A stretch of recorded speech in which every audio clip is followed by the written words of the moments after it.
안녕하세요. 주식판사입니다. 오늘 소개해드릴 종목은 CNG 하이테크라는 기업입니다. 반도체 장비 중에서 CCSS라는 장비를 다루는 기업입니다.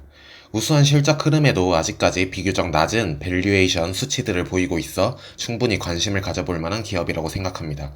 자세히 한번 살펴보겠습니다. 숫자들에서 시작해보면 좋을 것 같습니다. 보시는 그래프들은 10년간 실적 추이입니다. 장비주임에도 연간 실적이 들쭉날쭉하지 않고 우상향하는 모습이 아주 인상적입니다. 퀄리티 지표들도 좋은 모습을 보이고 있습니다. 먼저 영업이익률을 살펴보면 10% 이상의 영업이익률이 유지되는 모습을 확인하실 수 있습니다. 이는 경쟁사인 STI의 8.5%라든지 한양 ENG의 4.32%의 영업이익률보다 뛰어난 수치입니다.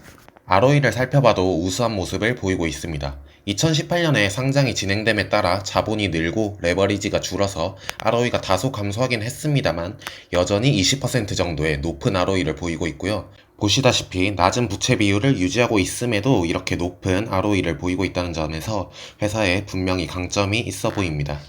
실적의 성장세나 뛰어난 퀄리티 지표들을 봤을 때 일단 좋은 기업이라는 생각은 들죠. 그러나 항상 기억해야 할 것이 좋은 기업과 좋은 주식은 별개라는 것입니다. 많은 투자자분들이 혼동하고 있는 부분이죠. 좋은 주식이 되려면 추가로 고려되어야 할 요인이 있죠. 바로 가격 요인입니다. 다행스럽게도 CNG 하이테크의 경우는 가격 지표 측면에서도 매력을 보이고 있습니다. PER은 최근 4개 분기 이익의 합 기준으로 6.02배입니다. 이익 수익률로 따져보면 16.6%죠. 상당히 높은 수치입니다. PBR의 경우에는 1.16배를 보이고 있는데요. ROE 나누기 요구 수익률을 적정 PBR로 봤을 때 적정 PBR보다 많이 저평가된 수치를 보이고 있습니다. 이 적정 PBR에 대한 내용을 설명하려면 길어질 것 같아서 이는 고정 댓글로 남기겠습니다. 설명이 필요하신 분은 영상을 잠시 멈추시고 댓글을 확인해 주시기 바랍니다. 어쨌든 수치들로 봤을 때는 투자 매력이 충분히 있어 보입니다. 바로 사면 될까요? 아니죠. 사업 내용들을 살펴보며 어떤 경쟁 우위가 있어서 그동안의 실적 성장세와 좋은 퀄리티 지표들을 보일 수 있었던 건지, 이에 반해 가격은 왜 이렇게 싸게 평가받고 있는지, 혹시 과거에 좋았던 흐름들이 미래에는 지속되지 못할 가능성이 있는지 이런 것들을 살펴봐야 할 것입니다. 먼저 CCSS에 대한 개념 설명이 필요하겠죠. 흔히들 제조업이라고 하면 특히나 저와 같은 문과생들은 자동차 공장같이 철강제 같은 재료를 가지고 용접도 하고 볼트도 조이고 뭔가 척척 올리고 조립해서 최종재를 뚝딱 만들어내는 물리적 공정을 떠올리게 됩니다. 그런데 반도체 공정은 이런 식으로 진행될 수가 없습니다. 아주 미세한 크기 단위에서 공정들이 진행되기 때문입니다. 그렇기 때문에 반도체 공정은 물리적 공정이 아니라 가스나 각종 화학 약품들을 쫙 뿌리고 쌓고 깎고 하는 화학적 공정으로 진행이 되게 됩니다. 그런데 당연히 이런 화학약품들을 사람이 비커나 플라스크 같은 거에 담아서 돌아다니는 게 아니겠죠. CCSS가 바로 이 지점에서 등장합니다. CCSS란 반도체 및 디스플레이 제조 공정에 필요한 화학약품을 배관을 통해 생산장치로 원격 공급하는 자동화 장치를 뜻합니다.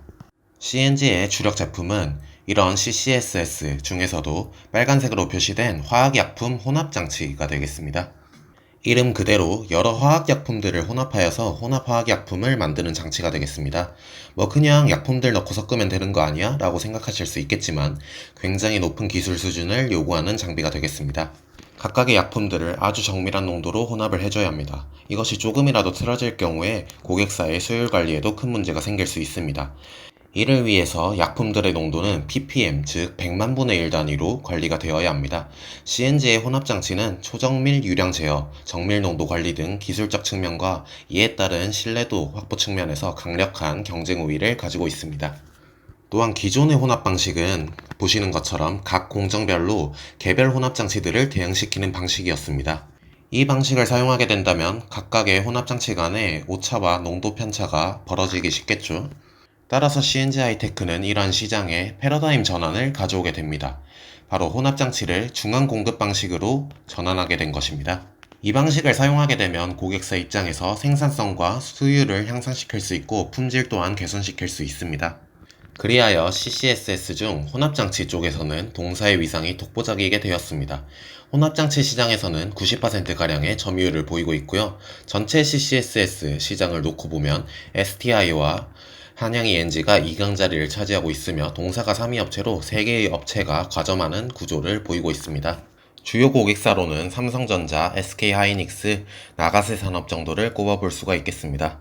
디스플레이 쪽으로도 매출이 발생하고 있습니다만 주된 매출은 반도체향이기 때문에 삼성전자와 SK하이닉스를 주요 고객사로 보유하고 있고요. 나가세 산업 같은 경우는 경쟁력 있는 일본 기업인데요. 나가세가 동사의 지분을 일부 보유하고 사업에 있어서도 지속적으로 협업을 진행하는 등 장기간 좋은 협력 관계를 이어가고 있습니다. 진입장벽도 굉장히 강력하다고 판단되는 것이 앞서 말씀드렸던 것처럼 화학약품의 농도와 유량을 굉장히 정밀하게 제어해야 하는 장비이고 이 부분이 조금만 틀어져도 고객사 수율 관리에 큰 문제가 발생하기 때문에 소수점 퍼센트 단위의 수율 변화에도 민감한 고객사 입장에서 CNG 하이테크의 선호는 이어질 수밖에 없다고 판단이 됩니다. 또한 화학약품을 다루는 사업이기 때문에 화학물질관리법, 화관법에 의해 굉장히 철저하게 관리가 되고 있어 이 부분 또한 진입장벽으로 작용하고 있는 모습입니다. 추가로 긍정적인 면들을 살펴보자면 우선 고객사들의 반도체 투자액이 지속 증대되고 있어서 내년에 최대치를 또 한 번 경신할 것으로 전망된다는 점입니다. 올해는 코로나로 인한 보수적 집행으로 인해 다소 주춤한 모습이지만 결국 이러한 투자 증대 추세는 이어질 것으로 전망이 되고요. 또한 반도체가 갈수록 고집적화, 미세화됨에 따라 약품 사용량도 증가되기 때문에 이 부분에 있어서도 CNG의 장비들이 더욱 대용량화되고 있는 부분들이 있습니다. 단가도 당연히 높아지겠죠.